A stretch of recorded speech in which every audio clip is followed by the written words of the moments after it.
Então, isso aqui é o resumo de tudo que a gente falou. O vital, as minhas necessidades, a sobrevivência.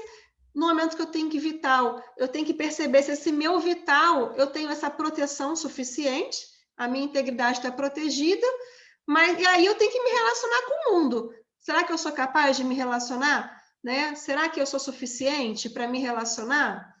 Né? Então, e aí você então olha para as dinâmicas do território. Mas está sempre, o início da vida vai se espelhar no ectoderma, o ectoderma vai se espelhar no endoderma, e todos eles, assim, mesoderma antigo, mesoderma novo, vão estar também se relacionando com os temas. Né? Eu quero trazer aqui para você só E agora você vai ver alguns casos. Antílope. Esta seria apenas uma curiosa história de amor animal, não fossem os antílopes a comida predileta dos leões africanos. Esse caso surpreendente aconteceu no Quênia e virou notícia no mundo todo. A ambientalista Saba Douglas Hamilton logo pensou, bastam algumas horas para essa leoa devorar o bebê. Mas ao contrário do que se previa, isso não aconteceu. Saba então decidiu ir à África conferir tudo pessoalmente.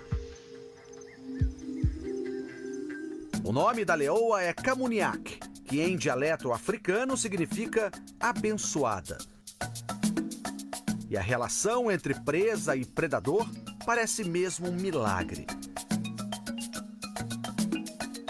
O filhote e a mãe adotiva caminham juntos pela savana.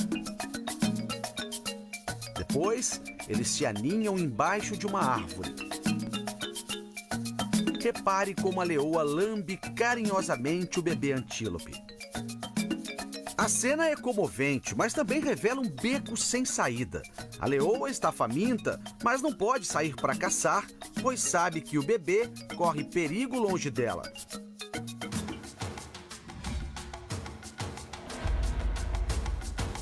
Por outro lado, o bebê também está faminto. Virou refém da leoa e não pode se alimentar do leite da sua espécie. Nenhum antílope adulto se arrisca a chegar perto. Não se sabe ao certo como o Kamuniak adotou o bebê. Provavelmente ela tirou o filhote do bando de antílopes durante um ataque. Mas o que levaria um predador a negar seus instintos e adotar a presa como sua cria?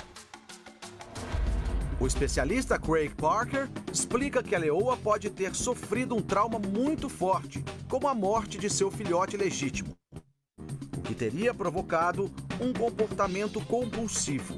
Ao olhar para o filhote de antílope, em vez de ver comida, ela enxerga nele seu próprio bebê. Kamuniak vive numa tensão constante. Ela está cercada de leões prontos para atacar seu bebê adotivo. E os dias viram semanas. Famintos e com muita sede, a leoa e o bebê antílope decidem arriscar uma ida até a beira do rio para beber um pouco d'água. Nessa hora, por uma fração de segundos, Kamuniak tira os olhos do filhote e se afasta um pouco.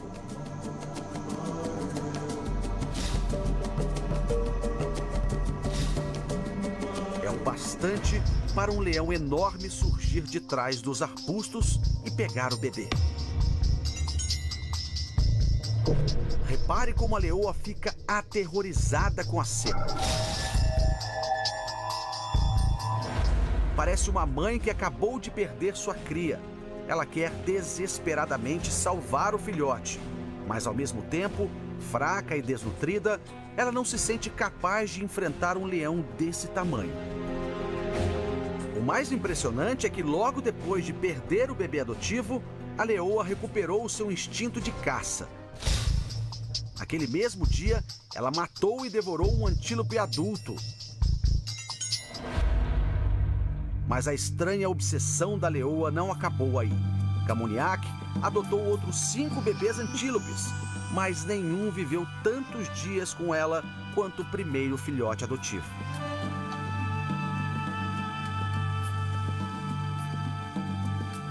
A história da leoa deprimida revela a incrível capacidade dos animais de sentir emoções profundas e muito mais complexas do que imaginamos.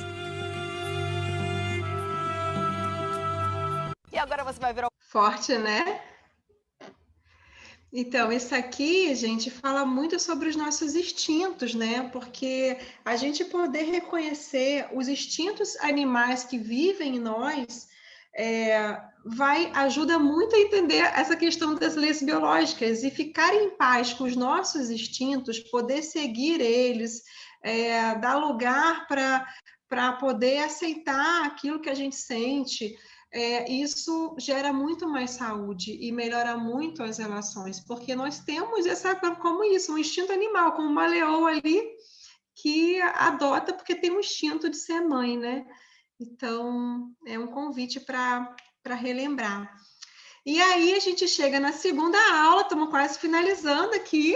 Ó, na segunda aula, a gente falou muito sobre a importância das técnicas, de praticar a técnica que você tiver na sua mão. Aqui tem um exemplo da técnica de achar o espaço sagrado, de ancorar, do abraço da borboleta, as 20 conectadas, toda vez que você percebeu que o seu sistema nervoso está muito ativado. Está muito ativado, tem que entrar para o outro lado da balança para poder se acalmar. Então, quanto mais a gente consegue dessensibilizar do estresse da emoção, do estresse dos sintomas, ou vai ser menor a massa de conflito, menor essa carga de conflito e o corpo vai poder regenerar. Então, nem sempre a gente tem que ficar lidando com a dificuldade aqui no topo da onda. Você vai para o fundo do mar e deixa a onda passar. Mas, para isso, você tem que estar atento ao seu próprio corpo. Então, resumindo, a primeira lei é o que inicia o processo. A segunda lei, uma vez que iniciou, como isso acontece, né? O alarme foi disparado, vai ter um fluxo natural, aquele ciclo da segunda lei. Tem uma fase fria e uma fase quente. Depois, a terceira lei, como isso acontece? Vai acontecer mudando a fisiologia dos tecidos, que vai ser no órgão e no cérebro e na psique. A quarta lei, que micro-organismos participam. E a quinta lei, que tudo tem um sentido para se adaptar. Para estar na vida, a gente se adapta. Lembrando que nas leis biológicas tem as suas exceções, como os casos de trauma e envenenamento, os déficits nutricionais, as questões de o envelhecimento como envelhecimento normal, a questão dos parasitas não tem algo ainda bem esclarecido, e também sobre as malformações congênitas, doenças genéticas, então é algo que ainda é questionável. Essas partes aqui, o número 6, vocês podem encontrar muita coisa quando estuda a psicogenealogia. Aí tem que ler sobre os estudos da Ana Selim. Eu tenho até o livro dela, vou ver se eu tenho, se vocês quiserem eu passo para vocês. Aí ela fala muito sobre as questões transgeracionais.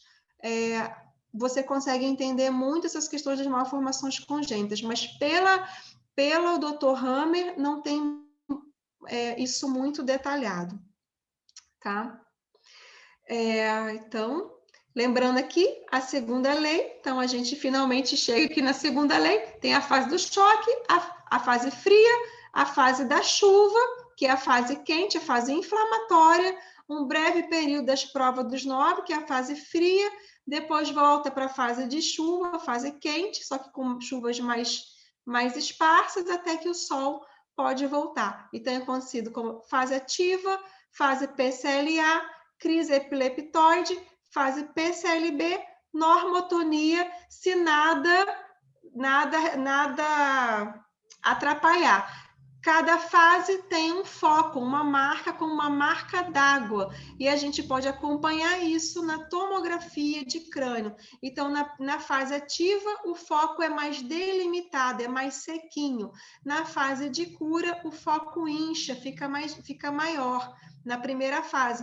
Na segunda fase de chuva, ele começa a se dissolver até que nem aparece. O corpo sempre vai tender a buscar o equilíbrio, lembrando que geralmente a gente tem os trilhos, as recaídas, né, que acontecem por vários estímulos que percebemos dos sentidos. Então, o mais importante não é você querer resolver essa massa de conflito, é você poder descobrindo os trilhos e dessensibilizando. Então, fazer uma anotação. Tem um sintoma? Ok, escrevo. Tem um sintoma hoje, tal hora. O que aconteceu minutos antes? O que aconteceu no dia anterior? De acordo com aquela tabelinha, de cada aula, eu dei uma tabelinha no final, tem o tempo em que acontece um trilho, um conflito e o corpo responde. Então, vocês podem olhar. Alguns são segundos, alguns são minutos, alguns são uma janela de horas. Então, você vai se perguntar, o que aconteceu? Que alguém falou que me deu esse contexto de ameaça à sobrevivência, ameaça à minha integridade, desvalorização? Você anota. E o que fez melhorar? Quando melhorou? Né? Quando que esse sintoma melhorou? O que aconteceu? Você vai começando a se investigar.